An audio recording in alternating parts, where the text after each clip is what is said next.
नमस्कार दोस्तों, आपका स्वागत है बुक आईक्यू ऑडियो में। आज हम एक ऐसी किताब की सारांश को सुनेंगे जो आपकी सोच को उस स्तर तक ले जा सकती है जहां सिर्फ पैसा नहीं, एक साम्राज्य खड़ा किया जाता है। किताब का नाम है थिंक लाइक बिलियनेयर।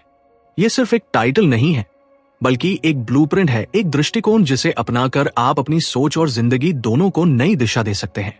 तो चलिए शुरू करते हैं और जानते हैं कि एक बिलियनेयर आखिर सोचता कैसे है। Chapter 1, think like billionaire. जरा एक पल के लिए अपनी आंखें बंद करो और सोचो कि अगर तुम्हारे पास करोड़ों नहीं अरबों रुपए होते तो तुम क्या करते। शायद एक बड़ा सा बंगला, एक चमचमाती गाड़ी या फिर दुनिया की सैर, है ना? लेकिन क्या आपने कभी सोचा है कि जो असली अरबपति होते हैं वो इन चीजों से पहले कैसे सोचते हैं? सच्चाई यह है कि अरबों की संपत्ति बनाने से पहले उन्हें अरबपति सोचना आता है। यही पहला कदम है। माइंडसेट इमेजिन करो, दो लोग हैं, दोनों ही एक जैसे परिवार से, एक जैसे शहर से और लगभग एक जैसे हालात से आते हैं। एक आज भी किराए के घर में रहता है और दूसरा अपनी खुद की कई बिल्डिंग्स का मालिक बन चुका है। फर्क सिर्फ एक चीज का है, सोच का। जब कोई बिलियनियर बनने की सोच रखता है तो वह चीजों को आम नजरिए से नहीं देखता। वो रिस्क को डर की तरह नहीं, अपॉर्चुनिटी की तरह देखता है। जब पूरी दुनिया कहती है ये नामुमकिन है, तब वो खुद से कहता है let me find out how to make it possible. आपने कभी नोटिस किया है कि जब भी हम किसी अरबपति को देखते हैं तो हमें सिर्फ उसका लाइफस्टाइल दिखता है, उसकी कार, उसकी लग्जरी, उसका फेम। लेकिन जो नहीं दिखता वह है उसकी सोच, जो हर कदम पर उसे दूसरों से अलग बनाती है। और यहीं से असली गेम शुरू होता है। एक आम आदमी जब जिंदगी की प्रॉब्लम्स देखता है तो कहता है काश मैं भी अमीर होता। लेकिन बिलियनियर माइंडसेट वाला इंसान उन्हीं प्रॉब्लम्स को सेशंस में बदलने के बारे में सोचता है। वो सवाल करता है इस चैलेंज में हिडन अपॉर्चुनिटी क्या है, और फिर वहीं से एक आइडिया निकलता है जो उसे आगे बढ़ाता है। मान लो तुम्हारे पास सिर्फ 100 रुपए है। एक आम इंसान उसे खर्च करने का सोचता है, लेकिन एक बिलियनियर माइंडसेट वाला सोचता है क्या मैं इन 100 रुपए से कुछ ऐसा कर सकता हूं जिससे ये 1000 बन जाए। कहानी सिर्फ पैसों की नहीं है, ये कहानी है एक नजरिए की। वो नजरिया जो कहता है time is more valuable then money, जो हर दिन को कैलकुलेट करता है, जो ये डिसाइड करता है कि उसे कहां पर अपना अटेंशन देना है और किस चीज से खुद को दूर रखना है। और यही फोकस, यही डिसिप्लिन उसे एक बिलियनियर बनाता है। सोचो, जब स्टीव जॉब्स ने एप्पल की शुरुआत की, उसके पास लग्जरी नहीं थी, लेकिन उसकी सोच थी कि दुनिया की टेक्नोलॉजी को रीडिफाइन किया जा सकता है। जब इलॉन मस्क ने टेस्ला और स्पेस एक्स की शुरुआत की, लोग उसे पागल समझते थे, लेकिन उसके दिमाग में एक ब्लूप्रिंट था, ऐसा फ्यूचर जो औरों को दिख ही नहीं रहा था। ये लोग किसी और ग्रह से नहीं आए थे, लेकिन उनकी एक चीज ने उन्हें सबसे अलग बनाया, उनकी सोच, उनकी ability to think beyond limits. अब सवाल यह नहीं है कि आप बिलियनियर बनोगे या नहीं। असली सवाल यह है, क्या आप आज से वैसे सोचना शुरू कर सकते हो? हर सुबह जब आप उठते हो, क्या आप उसी रूटीन में खो जाते हो या फिर खुद से ये सवाल करते हो, आज मैं ऐसा क्या कर सकता हूं जिससे मैं अपने गोल्स के एक कदम और करीब पहुंच जाऊं? एक बिलियनियर की तरह सोचने का मतलब यह नहीं कि आपको अभी करोड़ों कमाने हैं। इसका मतलब है आपको अपनी जिंदगी को उसी सीरियसनेस से लेना है जैसे कि आप एक अरबों की कंपनी चला रहे हो। हर डिसीजन, हर रिलेशनशिप, हर हैबिट केयरफुली सोचना है, बिना एक्सक्यूजेस, बिना डिस्ट्रैक्शंस। और सबसे खास बात, बिलियनियर माइंडसेट वाले कभी कंफर्ट जोन में नहीं रहते। उन्हें ग्रोथ की भूख होती है, उन्हें नए आइडियाज एक्साइट करते हैं, और जब उन्हें कोई कहता है कि तुम ये नहीं कर सकते, वहीं से उनका मोटिवेशन शुरू होता है। अब आप खुद से पूछो, क्या आप तैयार हो उस सोच को अपनाने के लिए? क्या आप हर दिन को ऐसे जीने के लिए तैयार हो जैसे कि आपका टाइम प्राइसलेस है, जैसे कि आपके डिसीजंस किसी एम्पायर को बना सकते हैं? अगर हां, तो आप ऑलरेडी उस रास्ते पर हो जहां अरबों की वेल्थ एक पॉसिबिलिटी है। याद रखो, बिलियनियर बनना पैसों से शुरू नहीं होता, ये सोच से शुरू होता है। तो आज से खुद से एक वादा करो कि अब आप सोचोगे ऑर्डिनरी नहीं, बिलियनियर की तरह। Chapter 2, your personal apprentice. तुम्हारी जिंदगी में कभी कोई ऐसा इंसान आया है जिससे तुमने बिना किताबों के, बिना लेक्चर्स के कुछ ऐसा सीखा जो तुम्हें पूरी उम्र याद रहा? कभी किसी ने तुम्हें सिर्फ देखकर, अपने डिसीजन से, अपने काम के अंदाज से इनडायरेक्टली कुछ ऐसा सिखा दिया जो क्लासरूम्स में नहीं सिखाया जा सकता? यही होता है असली अप्रेंटिस बनना और बनाना। अब सोचो, अगर तुम्हें बिलियनेयर बनना है, क्या तुम अकेले ही सब कुछ सीख सकते हो? नहीं। हर बड़े इंसान के पीछे कोई ना कोई ऐसा होता है जिससे उसने सीखा होता है, चाहे वो किसी की सोच हो, किसी का डिसिप्लिन या फिर उसका एग्जीक्यूशन का तरीका। एक समय की बात है, न्यूयॉर्क की ठंडी सड़कों पर एक यंग लड़का रोज सुबह जल्दी उठकर न्यूज़पेपर बेचा करता था। लेकिन उसका ध्यान उस काम में नहीं था। उसका ध्यान उन बिल्डिंग्स पर था जिनके बाहर वो अखबार देता था। एक दिन उसने हिम्मत करके एक टॉल सूटेड आदमी से पूछ लिया, excuse me sir, can I ask how you become this successful? वो आदमी मुस्कुराया और सिर्फ इतना कहा, observe, learn, be useful and most importantly stay close to people who have already done what you dream of doing. वहीं से उस लड़के ने अपने लिए एक नया रास्ता चुन लिया। वो अब सिर्फ पैसे कमाने के लिए काम नहीं कर रहा था, वो सीखने के लिए काम कर रहा था। हर इंटरेक्शन, हर छोटा काम उसके लिए एक लेसन बन गया। जब आप किसी सक्सेसफुल इंसान के पास काम करते हो तो सिर्फ पैसे नहीं मिलते, वहां आपको वह देखने और समझने को मिलता है जो कोई किताब नहीं सिखा सकती। कैसे वह डिसीजंस लेते हैं, कैसे वह डील्स करते हैं, कैसे वह छोटी छोटी चीजों में भी परफेक्शन लाते हैं, और सबसे खास कैसे वह फेलियर से बाहर आते हैं। एक बिलियर माइंडसेट वाला इंसान हमेशा अपने आसपास ऐसे लोगों को रखता है जो या तो उससे बेहतर हो या सीखने के लिए तैयार हो। और अगर तुम सच में कुछ बड़ा करना चाहते हो तो तुम्हें चाहिए कि तुम किसी ऐसे के नीचे काम करो जिसे देखकर तुम्हें लगे, yes I want to be like him और better than him someday. Apprentice बनने का मतलब सिर्फ काम सीखना नहीं है, इसका मतलब है खुद को उस माहौल में डाल देना जहां हर पल तुम्हारे दिमाग को चैलेंज मिले, जहां तुम्हें कंफर्ट जोन से बाहर निकलना पड़े, जहां तुम्हारा हर दिन हर मिनट एक नई रियलिटी को टच करता हो। दिक्कत तब होती है जब लोग ईगो के चक्कर में सीखना छोड़ देते हैं। वो सोचते हैं कि मैं तो ऑलरेडी बहुत कुछ जानता हूं। लेकिन सच्चाई ये है कि बिलियनेयर बनने वाले लोग हमेशा एक चीज पर बिलीव करते हैं, be a student for ever. उन्होंने ये बात समझ ली होती है कि हर इंसान कुछ ना कुछ सिखा सकता है, चाहे वो उनका असिस्टेंट हो या उनका कंपैटिटर। अब एक और जरूरी सवाल, क्या आप अपनी जिंदगी में किसी ऐसे इंसान को देखते हो जिससे आप कुछ सीख सकते हो? अगर हाँ, तो क्या आपने उसके पास जाकर काम करने की कोशिश की है? क्या आप उसके आसपास रहने की, ऑब्जर्व करने की, उसकी लैंग्वेज और बॉडी लैंग्वेज को समझने की कोशिश कर रहे हो? क्योंकि कभी कभी नॉलेज किताबों में नहीं मिलती, वो किसी के प्रेजेंस में मिलती है। एक रियल लाइफ एग्जाम्पल, एक लड़का था जो कॉलेज ड्रॉप आउट था। उसने एक सक्सेसफुल बिजनेसमैन से पूछा, sir can I work for you for free? पहले तो लोग हंसे, लेकिन वो बिजनेसमैन मुस्कुराया और बोला, शो अप टुमारो। वो लड़का 2 साल तक उस आदमी के साथ काम करता रहा। उसने कोई सैलरी नहीं ली, लेकिन 2 साल बाद जब वह बाहर निकला तो उसके पास वो स्किल्स थी जो 10 साल की नौकरी में भी नहीं मिलती।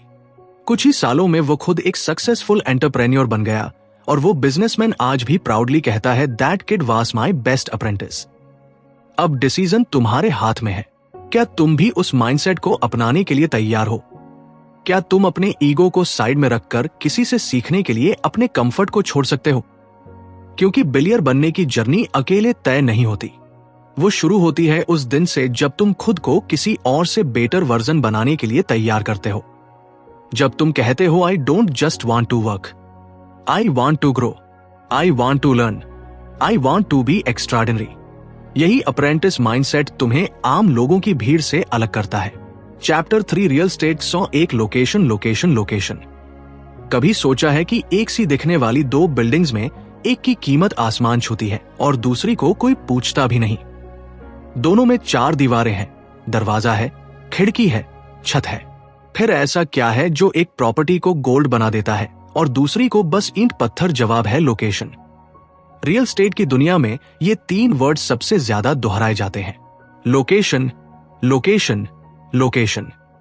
यह सिर्फ एक लाइन नहीं है, ये एक रूल है, एक ऐसा प्रिंसिपल जो अरबों की संपत्तियों का फाउंडेशन बनाता है।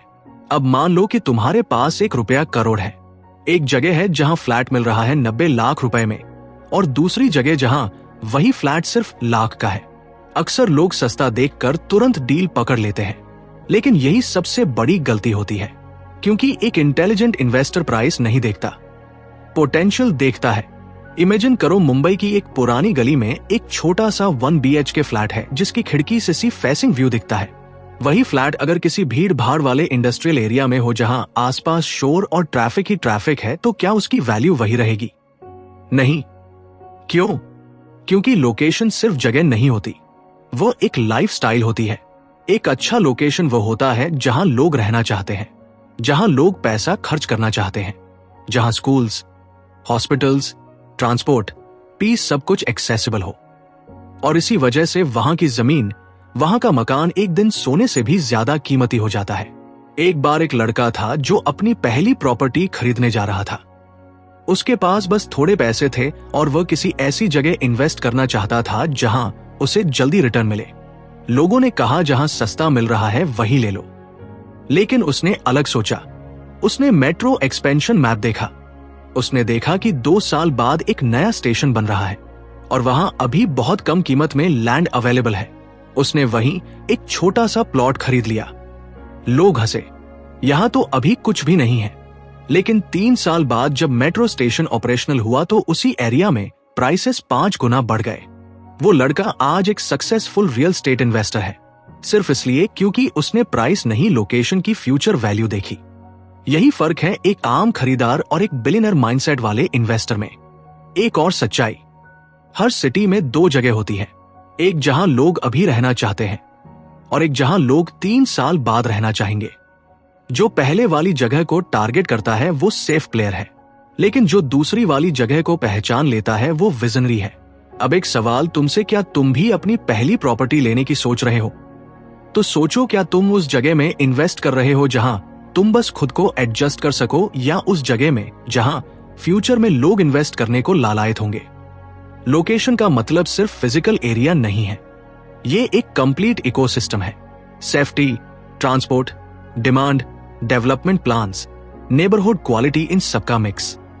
और सबसे जरूरी बात, जब तुम लोकेशन चूज करते हो तो तुम सिर्फ एक मकान नहीं खरीदते, तुम एक माइंडसेट, एक डायरेक्शन, एक पॉसिबिलिटी खरीदते हो। एक बिलियनियर माइंडसेट कहता है, buy where the world is going, not where the crowd is already standing. और हां, यह सिर्फ रियल एस्टेट की बात नहीं है, यह जिंदगी के हर फैसले पर लागू होता है। कहां रहना है, किस एनवायरनमेंट में काम करना है, किस माइंडसेट वालों के बीच उठना बैठना है, यह सब भी एक तरह का लोकेशन ही है। तो अगली बार जब तुम किसी जगह को देखो, सिर्फ प्राइस टैग मत देखना, उस जगह की स्टोरी देखो, उसका फ्यूचर देखो, क्योंकि बिलियर बनने के रास्ते की सबसे पहली सीढ़ी तुम्हारी लोकेशन ऑफ विज होती है। Chapter four real estate 301, how to pick real estate and investment. कभी सोचा है कि कुछ लोग एक छोटी सी जमीन से करोड़ों कमा लेते हैं और कुछ पूरी जिंदगी EMI चुकाते रहते हैं, लेकिन फिर भी वह एक अच्छी इन्वेस्टमेंट नहीं कहला पाती। रियल एस्टेट में पैसा बनता है, लेकिन सोच से, रिसर्च से और सही जगह पर लगाए गए भरोसे से। ये चैप्टर उस पल की शुरुआत है जहां डिसीजन मेकिंग सिर्फ गट फीलिंग से नहीं होती, बल्कि एक इन्वेस्टर की नजर से होती है। अब इमेजिन करो तुम्हारे सामने 2 प्रॉपर्टीज हैं। एक की दीवारें फ्रेशली पेंटेड है, टाइल्स चमचमा रही हैं, और दूसरी थोड़ी पुरानी सी लगती है, एकदम साधारण। लेकिन जब एक एक्सपीरियंस इन्वेस्टर उन्हें देखता है, वो ना दीवारें देखता है ना पेंट, वो देखता है नंबर्स, वो देखता है लोकेशन ट्रेंड्स, वो पढ़ता है फ्यूचर डिमांड, और सबसे बड़ी बात, वो पूछता है इस डील के पीछे रियल स्टोरी क्या है। असली खेल वहीं से शुरू होता है। रियल एस्टेट खरीदना लॉटरी नहीं है, ये एक कैलकुलेटेड मूव है जो तब काम करता है जब तुम वो देखते हो जो औरों की नजर से छूट जाता है। एक बार की बात है, एक 28 साल का लड़का जिसकी पहली नौकरी थी, उसने एक छोटी सी 1 BHK फ्लैट पर नजर डाली। उसकी सैलरी बहुत ज्यादा नहीं थी, लेकिन उसके दिमाग में एक सवाल घूमता रहता था, कैसे मैं अपनी इनकम को एसेट्स में बदल सकता हूं। उसने उस एरिया की पॉपुलेशन ग्रोथ देखी, नियर बाय कॉलेजेस, आने वाली मेट्रो लाइन और रेंटल डिमांड को एनालाइज किया। लोगों ने कहा, इतनी छोटी जगह में इन्वेस्ट क्यों कर रहा है, लेकिन उसने ध्यान नहीं दिया। 5 साल बाद वो फ्लैट ना सिर्फ दुगने प्राइस पर बिका, बल्कि उसने 5 साल तक रेंट भी कमाया और यहीं से उसकी इन्वेस्टमेंट जर्नी शुरू हुई। वो लड़का जानता था कि सबसे अच्छा प्रॉपर्टी वो नहीं जो दिखने में सुंदर हो, सबसे अच्छा वो होता है जो पैसा बना सके। तो असली सवाल ये है, कैसे चुने सही प्रॉपर्टी? सबसे पहले अपनी नजरों को ग्लैमर से हटा दो। इन्वेस्टमेंट का मतलब है पैसा लगाना वहां जहां रिटर्न मिले। प्रॉपर्टी इन्वेस्टमेंट इमोशन से नहीं, लॉजिक से होती है। जब किसी प्लॉट या फ्लैट को देखो, खुद से पूछो, क्या यह जगह ऐसी है जहां लोग रहना चाहेंगे? क्या यहां रेंटल डिमांड है? क्या गवर्नमेंट की कोई योजना है इस एरिया को डेवलप करने की? क्या यह जॉब, हब्स, कॉलेजेस या हॉस्पिटल्स पास में है? क्या पिछले 5 साल में यहां रेट्स बढ़े हैं और आने वाले 5 साल में क्या बढ़ सकते हैं? इन सवालों का जवाब अगर तुम्हें सही दिशा में मिलता है तो समझो वो प्रॉपर्टी सिर्फ जमीन नहीं, वो एक फ्यूचर मनी मशीन है।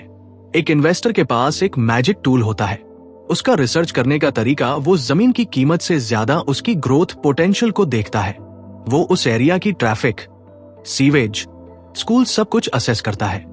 और सबसे जरूरी, वो खुद से ये नहीं पूछता कि क्या मैं अफोर्ड कर सकता हूं।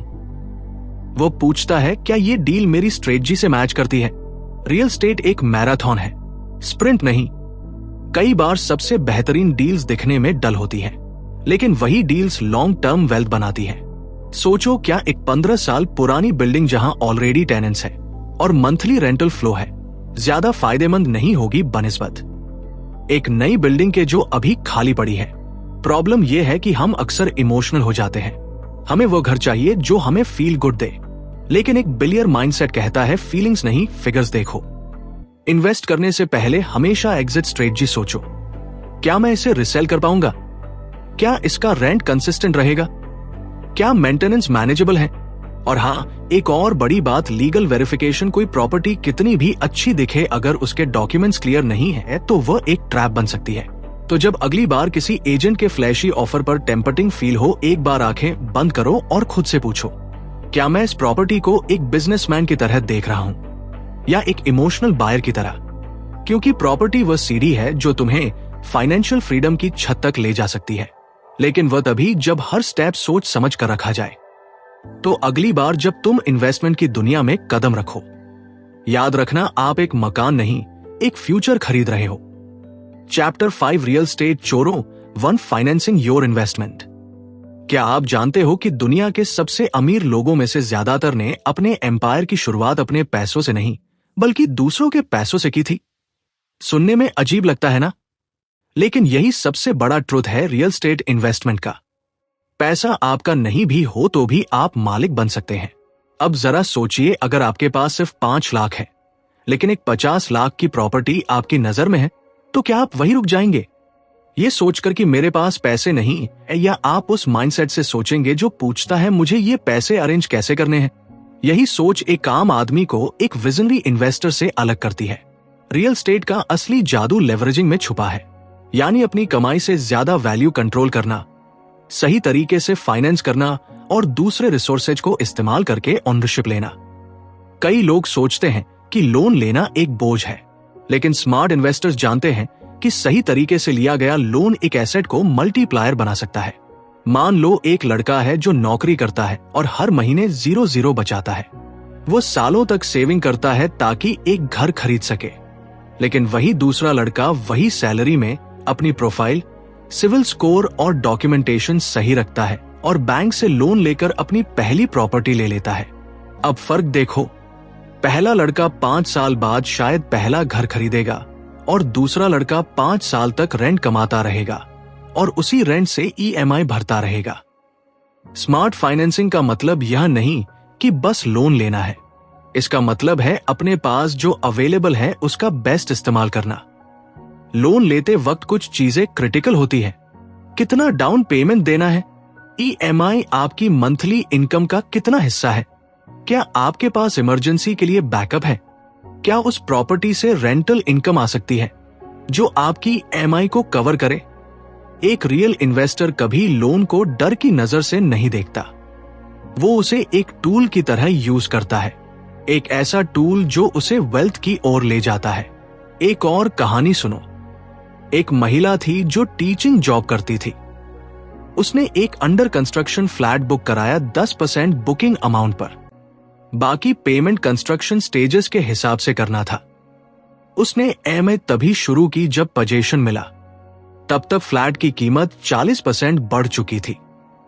उसने वही फ्लैट बेचकर दूसरा बड़ा इन्वेस्टमेंट किया। सिर्फ एक चीज ने उसे बाकी लोगों से अलग किया। उसने फाइनेंस को डर की तरह नहीं, मौका की तरह देखा। रियल एस्टेट फाइनेंसिंग का असली खेल तब शुरू होता है जब आप सिर्फ बैंक पर डिपेंड नहीं करते। आप एक्सप्लोर करते हो private lenders, joint ventures, seller financing, rent to own models. और तब समझ आता है कि दुनिया में पैसा हर तरफ है, बस उसे स्मार्टली हैंडल करने वाले कम है। आज की दुनिया में बैंक लोन्स लेना पहले से आसान है, लेकिन स्मार्ट बोरो वही है जो अपनी क्रेडिट हिस्ट्री क्लियर रखता है, लोन से पहले प्रॉपर्टी की लीगल चेक करता है, processing fees, hidden charges, interest type, fixed या फ्लोटिंग सब क्लियरली समझता है। और सबसे जरूरी, लोन ईएमआई कभी अपनी कैपेसिटी से ज्यादा नहीं लेता, क्योंकि अगर आप लोन से फास्ट ग्रो करना चाहते हो तो आपको डिसिप्लिन भी उतना ही रखना होगा। और हाँ, कभी कभी सबसे अच्छा फाइनेंसिंग तरीका वो होता है जहां आप डील नेगोशिएटर बन जाते हो। कुछ सेलर्स खुद पेमेंट टर्म्स में फ्लेक्सिबिलिटी दे देते हैं अगर उन्हें लगे कि आप जेन्युइन बायर हो। कुछ प्रॉपर्टीज ऐसी होती हैं जहां बिल्डर प्रीएमआई या जीरो इंटरेस्ट स्कीम्स ऑफर करता है। सवाल यह नहीं कि पैसा कहां से आएगा, सवाल यह है क्या आपने ऑप्शंस एक्सप्लोर किए। तो अगली बार जब आप ये सोचो कि मेरे पास पैसे नहीं है, एक बार खुद से पूछना, क्या मेरे पास माइंडसेट है? क्योंकि बिलियर माइंडसेट पैसों से नहीं बनता, प्लानिंग से बनता है, और फाइनेंस उस प्लानिंग का सबसे मजबूत बेस होता है। जब आप पैसे को हैंडल करना सीख जाते हैं, तब पैसा आपके लिए काम करने लगता है, और रियल एस्टेट उस पैसे को मल्टीप्लाई करने का सबसे टेस्टेड तरीका है। तो रेडी हो जाइए अपनी पहली या अगली प्रॉपर्टी खरीदने के लिए, लेकिन इस बार डर के साथ नहीं, स्ट्रेटजी के साथ। क्योंकि जब आप फाइनेंस को समझते हैं, तब आप सिर्फ एक इन्वेस्टर नहीं रहते, तब आप एक क्रिएटर ऑफ वेल्थ बन जाते हैं। Chapter 6 the Villiers rules. क्या आपने कभी किसी बिलियर को गौर से देखा है? उनकी चाल, उनकी बातों का वजन, उनका डिसीजन लेने का तरीका, हर चीज में एक अलग ही डेप्थ होती है। ऐसा लगता है जैसे उनके पास कोई खास मैजिक फार्मूला है जो उन्हें हर बार विनर बना देता है। लेकिन सच्चाई यह है कि उनके पास कोई जादू नहीं होता। उनके पास होते हैं कुछ ऐसे अनदेखे, अनकहे रूल्स जो उन्हें दुनिया की भीड़ से अलग करते हैं। और आज हम उन्हीं बिलियनियर रूल्स की उस दुनिया में घुसने जा रहे हैं जहां सक्सेस सिर्फ सपना नहीं, एक स्ट्रेटजी बन जाती है। जरा सोचो, एक ही मार्केट में कुछ लोग रो रहे हैं कि बाजार गिर रहा है, वहीं कुछ लोग उसी गिरते बाजार में करोड़ों बना रहे हैं। फर्क क्या है? रूल्स। रूल्स जो जिंदगी के हर फैसले में गाइड करते हैं। रूल्स जो बताते हैं कि कब बोलना है, कब सुनना है, कब रुकना है और कब दौड़ लगानी है। सबसे पहला रूल जो हर बिलियर के डीएनए में छुपा होता है, टाइम इज एवरीथिंग। उनके लिए टाइम सिर्फ घड़ी की सुई नहीं, एक करेंसी है, और शायद सबसे कीमती। वह कभी अपना टाइम वहां खर्च नहीं करते जहां रिटर्न नहीं मिलेगा। वो हर दिन को प्लान करते हैं, प्रायोरिटी सेट करते हैं, और खुद से हर सुबह ये सवाल पूछते हैं, is today going to be a step forward और जस्ट अंडर लूप? अब इमेजिन करो एक बिजनेसमैन जो रोज सुबह 6 बजे उठता है, वर्कआउट करता है, अपने पूरे दिन की माइक्रो प्लानिंग करता है, जबकि दूसरा बिजनेसमैन बिना प्लानिंग के रैंडम कॉल्स और ईमेल्स में उलझा रहता है। दोनों के पास 24 घंटे हैं, लेकिन एक की जिंदगी दिन एक तेजी से आगे बढ़ती है। क्यों?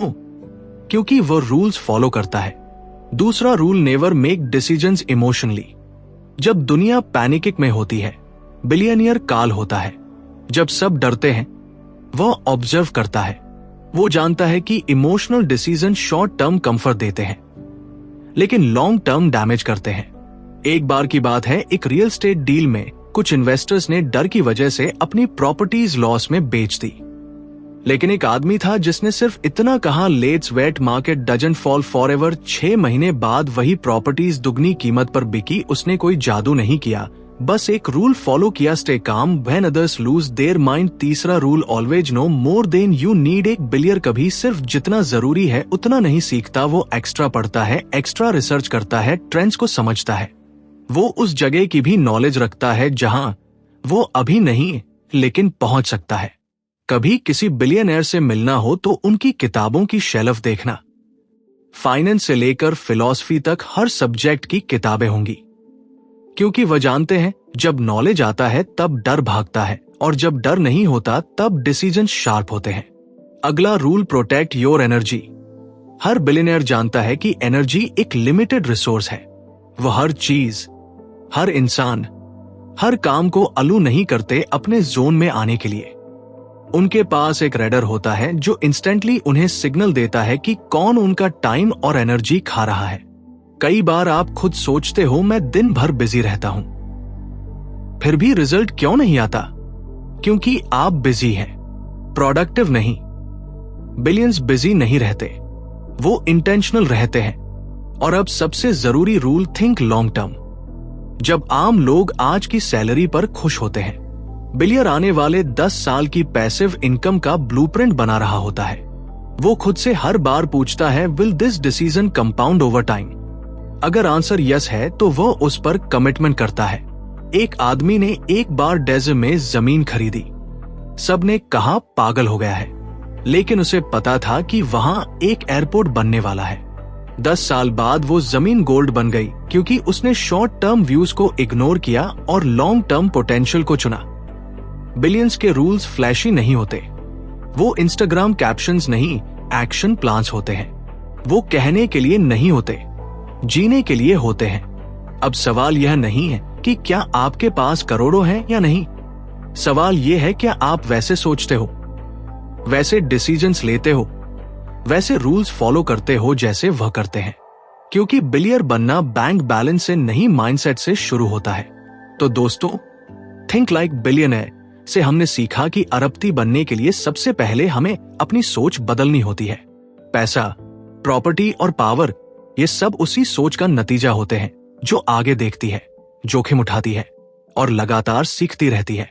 अगर आप भी चाहते हैं कि आपकी जिंदगी में असली बदलाव आए, तो आज से ही अपनी सोच को बड़ा बनाइए, अपने फैसलों को गहरा बनाइए और अपने समय को कीमती बनाइए। अगर ये ऑडियो बुक सारांश आपको पसंद आया हो तो वीडियो को लाइक जरूर करें। कमेंट करके बताइए कि आपको सबसे ज्यादा प्रेरणा किस अध्याय से मिली। और बुक आईक्यू ऑडियो चैनल को सब्सक्राइब करना बिल्कुल न भूलें, क्योंकि यहां हर हफ्ते मिलती है एक नई किताब, एक नई सोच और एक नया जीवन दर्शन। मिलते हैं अगली वीडियो में एक और जबरदस्त किताब के साथ। तब तक याद रखिए, सोचिए बड़ा, सोचिए एक अरबपति की तरह।